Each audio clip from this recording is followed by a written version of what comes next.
इस वीडियो में हम रूल 5 से स्टार्ट करेंगे CCS कंडक्ट रूल्स का। रूल 5 कहता है taking part in political elections. कोई भी गवर्नमेंट सर्वेंट मेंबर नहीं होना चाहिए किसी भी पॉलिटिकल पार्टी का या फिर किसी ऐसी ऑर्गेनाइजेशन का जो डायरेक्टली और इनडायरेक्टली पॉलिटिक्स में पार्ट ले रही है। It shall be the duty of every government servant to endeavour to prevent any member of his family. अब ये भी उसकी ही जिम्मेदारी बनती है कि कोई भी उसकी फैमिली से कोई भी मेंबर हो वो भी पॉलिटिक्स में पार्ट ना ले। ठीक है। अब यहाँ पे थर्ड सब रूल क्या कहता है कि if any question arises whether the party is a political party, अगर कोई ऐसा कोई क्वेश्चन अराइज होता है कि जो उस पार्टी में उन्होंने पार्टिसिपेट कर रखा है क्या वो पॉलिटिकल पार्टी है, whether any movement or activity fall within the scope of sub rule, the decision of the government thereon shall be final. तो अगर सब रूल 2 ये वाला जो रूल है ना, सब रूल 2 जो है ये वाला रूल, उसमें कोई भी ऐसी एक्टिविटी शामिल होती है जो कि इसको रिसेंबल करे तो ये जो गवर्नमेंट का रूल है ये अप्लाई होगा। नेक्स्ट सब रूल 4 कहता है इसका कि कोई भी गवर्नमेंट सर्वेंट नहीं करेगा shall canvass or otherwise interfere with or use his influence in connection with or take part in election to any legislature or local body. तो किसी भी लोकल बॉडी इलेक्शन में पार्ट नहीं लेगा और किसी लेजिस्लेटिव इलेक्शन में पार्ट नहीं लेंगे, provided that the government servant qualified to vote at such election में एक्सरसाइजेस राइट टू वोट।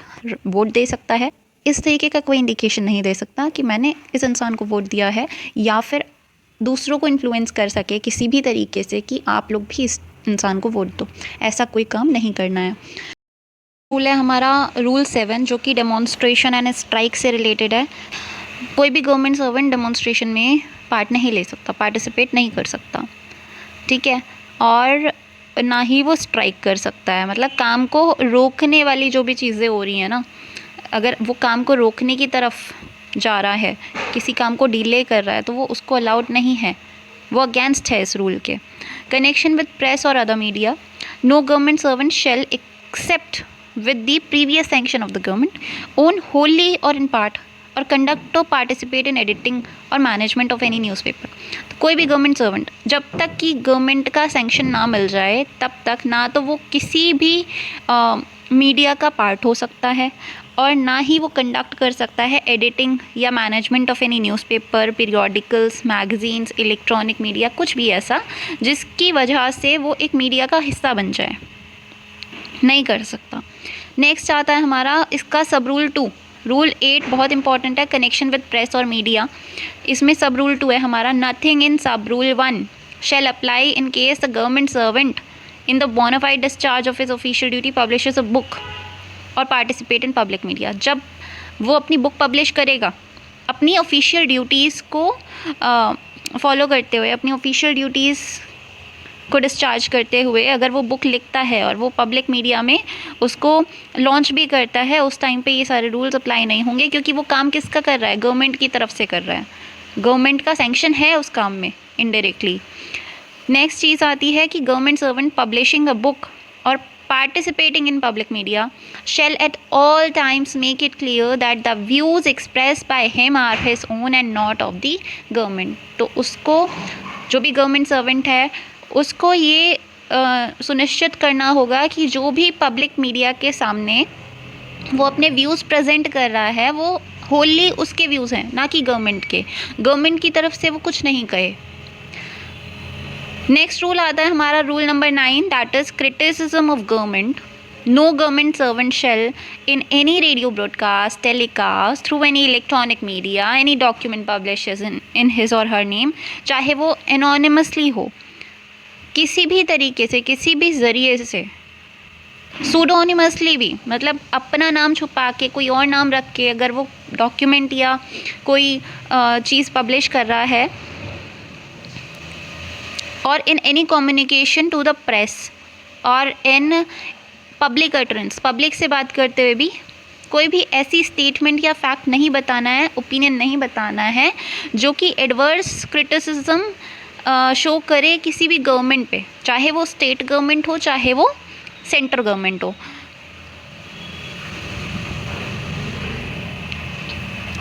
मतलब गवर्नमेंट को एम्बैरेसमेंट नहीं होनी चाहिए उसकी वजह से, उसकी किसी स्टेटमेंट की वजह से गवर्नमेंट को एम्बैरेसमेंट नहीं होनी चाहिए, उनका रिलेशन ख़राब नहीं होना चाहिए, और ये फॉरेन गवर्नमेंट पे भी अप्लाई होता है, ठीक है, ये सिर्फ स्टेट गवर्नमेंट या सेंट्रल गवर्नमेंट और देश की गवर्नमेंट पे नहीं, ये फॉरेन गवर्नमेंट पे भी अप्लाई होगा। उसकी किसी स्टेटमेंट से फॉरेन गवर्नमेंट के रिलेशन हमारे साथ ख़राब नहीं होने चाहिए। ठीक है, नेक्स्ट आता है हमारे पास एविडेंस बिफोर कमिटी और एनी अदर अथॉरिटी। तो यहाँ पे क्या कहता है कि सेव एज प्रोवाइडेड इन सब रूल 3, जैसे कि सब रूल 3 में प्रोवाइड किया गया है, no government servant shall accept with the previous sanction of the government give evidence in connection with the inquiry conducted by the person, committee or authority. देखो, उसके department से अगर कोई भी इंक्वायरी होती है तो उसको सब कुछ ऐसा ही जैसा है वैसे बताना है, जबकि उसमें उसको कोई प्रायर परमिशन की ज़रूरत नहीं है। पर जब कोई भी और पर्सन, कोई और कमेटी, कोई और अथॉरिटी उसके डिपार्टमेंट से बाहर की उसको इंक्वायरी के लिए बुलाती हैं, उसका कनेक्शन जानने की कोशिश करती हैं, तो उसको प्रायर गवर्नमेंट की परमिशन चाहिए होगी, सैंक्शन चाहिए होगा गवर्नमेंट का कि मेरे को यहाँ पे बुलाया गया है, क्या मैं जा सकता हूँ, क्या मैं इंक्वायरी में पार्टिसिपेट कर सकता हूँ। प्रीवियस सैंक्शन ऑफ गवर्नमेंट ज़रूरी है। Where any sanction has been accorded under sub rule 1, no government servant giving such evidence shall criticize the policy। और अगर वो गवर्नमेंट सर्वेंट को सैंक्शन मिल भी जाता है तो भी उसको कोई, उसके पास राइट नहीं है क्रिटिसाइज़ करने का पॉलिसीज़ को जो गवर्नमेंट की हैं, चाहे वो सेंट्रल गवर्नमेंट की पॉलिसीज़ हैं चाहे वो स्टेट गवर्नमेंट की पॉलिसीज़ है, वो क्रिटिसाइज़ नहीं करना है। Nothing in this rule will apply to, किस किस पे अप्लाई नहीं होगा इस रूल में से, कुछ भी किस किस पे अप्लाई नहीं होना है। Evidence given at any inquiry before an authority appointed by the government, parliament or state parliament से कोई भी इंक्वायरी हो रही है या स्टेट लेजिस्लेचर विधानसभा वगैरह से कोई इंक्वायरी हो रही है तो उसमें ये रूल अप्लाई नहीं होगा। Evidence given in judicial inquiry में, जुडिशियल इंक्वायरी में कोई भी एविडेंस अगर मांगा गया है तो आपको देना पड़ेगा, उसमें आपको प्री सैंक्शन की ज़रूरत नहीं है क्योंकि सरकार ही ले रही है, सरकार ही इंक्वायरी कर रही है। अब तीसरी चीज़ है, और कोर्ट्स तो सबसे ऊपर होता है, तो जुडिशियल इंक्वायरी में आपको बिना सैंक्शन के भी परमिशन है। सेकंड थिंग है यहाँ पे, क्या है सेकंड चीज़, नेक्स्ट चीज़ है हमारी evidence given at any departmental inquiry. अगर आप डिपार्टमेंटल इंक्वायरी होती है आपके डिपार्टमेंट में कोई, और यहाँ पे कोई एविडेंस मांगा जाता है तो आप दे सकते हैं without any pre sanction of the government. Next आता है हमारा कम्युनिकेशन ऑफ ऑफिशियल इंफॉर्मेशन। इसके लिए क्या प्रावधान है, कोई भी government servant shall in performance of his duties and good faith communicate information to a person in accordance with their right to information and अच्छा, राइट टू इन्फॉर्मेशन एक्ट है हमारा 2005 का, तो उसके अंतर्गत जैसे भी चीज़ें बताई गई हैं उसको फॉलो करते हुए अगर विद गुड फेथ कोई भी इंफॉर्मेशन बताई जाती है गवर्नमेंट सर्वेंट द्वारा तो वो ठीक है। Provided that no government servant shall except in accordance with any general or special order of the government or in performance with the good faith of his duties assigned to him communicate directly or indirectly any official document or the part thereof। but क्या करना है, उसको कोई भी official document share नहीं करना है। ठीक है, कोई भी ऑफिशियल डॉक्यूमेंट वो शेयर नहीं कर सकता है, ना ही कोई ऐसी ऑफिशियल इन्फॉर्मेशन को कम्युनिकेट कर सकता है डायरेक्टली और इनडायरेक्टली। तो सिर्फ राइट टू इन्फॉर्मेशन एक्ट के अंदर जो जो चीज़ें आती हैं उसको तो वो कम्युनिकेट कर सकता है, पर अगर कोई ऐसी इन्फॉर्मेशन है जो कि ऑफिशियल है, जो जिसको लीक करने के लिए वो ऑथराइज नहीं है, उस चीज़ को वो लीक नहीं कर सकता, उस चीज़ को वो कम्युनिकेट नहीं कर सकता। नेक्स्ट आता है सब्सक्रिप्शन। तो सब्सक्रिप्शन आप पढ़ सकते हैं खुद, इसमें ऐसा कुछ है नहीं। नेक्स्ट हमारा है रूल नंबर 13। रूल नंबर 13 क्या कहता है, save as provided in these rules no government servant shall accept or permit any member of his family or any other person acting on his behalf to accept any gift. Gift कोई accept नहीं कर सकता, आपके behalf पे आपकी family से कोई gift accept नहीं कर सकता है। तो इसमें नोट 1 क्या दे रखा है, गिफ्ट जो होता है, गिफ्ट को क्या क्या कहा गया है इसमें, gift shall include free transport, boarding, lodging or other services or any pecuniary advantage when provided by any person other than the near relative. तो नियर रिलेटिव कोई नहीं है उसके बावजूद, या कोई पर्सनल फ्रेंड भी नहीं है उसके बाद भी, अगर कोई आपको गिफ्ट देता है, और गिफ्ट में बड़े बड़े गिफ्ट शामिल हैं जैसे ट्रांसपोर्टेशन, बोर्डिंग, लॉजिंग, और कोई भी ऐसी सर्विसेज जो आपके लिए एडवांटेजियस हो सकती है, तो आप वो गिफ्ट को रिसीव नहीं करेंगे। नेक्स्ट आता है, इसमें नोट 1 है कैजुअल मील तो चलता है, मतलब अगर आपको खाने पे बुलाया किसी ने तो वो तो चलता है, ठीक है। नोट 2 आता है government servant shall avoid accepting lavish hospitality. अगर नॉर्मल हॉस्पिटैलिटी है तो ठीक है, बट लैविश हॉस्पिटैलिटी किसी ने उनके साथ आपकी ऑफिशियल डीलिंग्स हैं और वो आपको लैविश हॉस्पिटैलिटी प्रोवाइड कर रहा है, लाइक बहुत महंगे महंगे गिफ्ट्स देना, बहुत अच्छी अच्छी जगहों पे बुलाना, इंडस्ट्रियल और कमर्शियल फर्म्स हैं या ऑर्गेनाइजेशन है कोई भी, उनकी तरफ से अगर आपको बहुत अच्छी अच्छी चीज़ें आप चीज़ों के थ्रू आपको आकर्षित करना चाह रहा है, तो आप नहीं ले सकते, वो एक गिफ्ट के अंदर आएंगी और आप उसको एक्सेप्ट नहीं कर सकते हैं। On the occasion such as wedding, anniversary, funerals, religious जो भी प्रोसीडिंग्स होते हैं उनमें क्या प्रावधान दिया गया है कि आप 25,000 रुपीज़ क्या करेंगे, 25,000 रुपीज़ तक ले सकते हैं अगर आप ग्रुप ए पोस्ट पे हैं। अगर आपकी शादी है या फिर कोई भी ऐसी रिलीजियस प्रोसीडिंग है, फंक्शन है, तो 25,000 तक चलेगा। कितना? 25,000 रुपीज़, ठीक है, for group A, for group A. Group B post के लिए क्या है? Only 15,000 rupees. ग्रुप बी के लिए कितना है? 15,000 रुपीज़ है। और ग्रुप सी के लिए कितना है? ग्रुप सी के लिए है कितना? 7,000 रुपीज़। तो कोई भी रिलीजियस प्रोसीडिंग्स हो रही हैं तो उनमें ये चीज़ें हैं कि ग्रुप ए के अंदर 25,000 से ज़्यादा नहीं ले सकते आप। ग्रुप बी के अंदर 15,000 से ज़्यादा गिफ्ट एक्सेप्ट नहीं कर सकते, 15,000 से ज़्यादा का गिफ्ट वैल्यू है ये। और ग्रुप सी में 7,000 से ज़्यादा का गिफ्ट आप एक्सेप्ट नहीं करेंगे, ठीक है। नेक्स्ट चीज़ आती है हमारे पास, and in other cases the government servant shall not accept any gift without sanction of the government if the value thereof। अब रिलीजियस प्रोसीडिंग्स में तो ये था कि आप इतने का गिफ्ट एक्सेप्ट कर सकते थे, उससे ज़्यादा का नहीं। बट अगर रिलीजियस प्रोसीडिंग नहीं है तो वैसे भी तो गिफ्ट दिए जाते हैं, तो बिना रिलीजियस प्रोसीडिंग के अगर आपको कोई गिफ्ट देता है तो वो group A and B post के लिए कितना हो सकता है? मैक्सिमम 5,000 रुपये, नहीं गलत हो गया, ये हो सकता है 1,500 रुपीज़, ठीक है, 1,500 रुपये, 1,500 रुपये।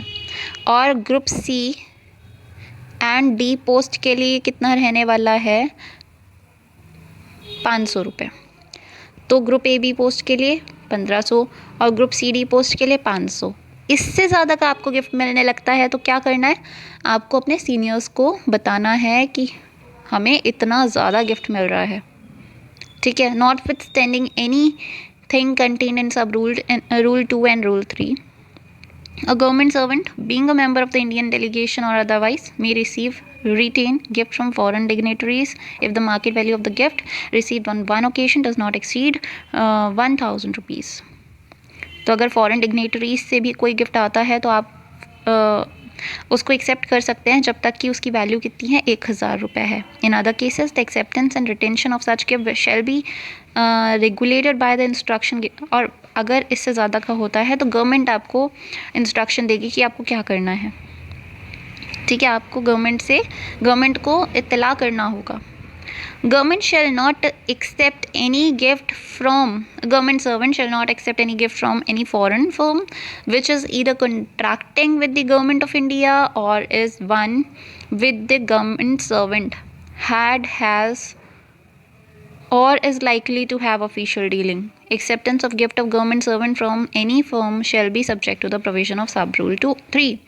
तो अगर कोई भी गिफ्ट आप एक्सेप्ट करते हैं किसी फॉरेन फर्म से तो वो गिफ्ट कितना होना चाहिए? उसमें सब रूल 3 अप्लाई होगा आपको। ग्रुप ए बी पोस्ट के लिए 1,500 उसकी वैल्यू रहेगी और ग्रुप सी डी पोस्ट के लिए उसकी वैल्यू 500 रहेगी। इससे ज़्यादा का गिफ्ट अगर आपको कोई देने की कोशिश करता है तो आपको नहीं लेना है, क्योंकि अगर आप ये जानते हैं कि आपके साथ आपकी ऑफिशियल डीलिंग होनी है उस फर्म के साथ, आपकी या फिर किसी गवर्नमेंट की, चाहे वो स्टेट गवर्नमेंट है चाहे वो सेंट्रल गवर्नमेंट है, तो अगर ऑफिशियल डीलिंग होनी है तो आप उससे गिफ्ट रिसीव नहीं कर सकते हैं। और वैसे तो देगा ही क्यों कोई, है ना। ऑफिशियल डीलिंग होती है तो उन्हीं सब चीज़ों में ये रिश्वत वगैरह चलती है। अब डाउरी के लिए क्या प्रोविजंस हैं इसमें? No government servant shall take or give or abet the giving or taking of dowry. ना तो डाउरी के पक्ष में होंगे और ना ही लेंगे देंगे। Demand directly or indirectly from the parents or the guardian of the bride or bridegroom as the case may be. तो डाउरी ना तो आप मांग सकते हैं ना ही आप दे सकते हैं। तो for the purpose of this rule dowry has the same meaning as in the dowry prohibition act.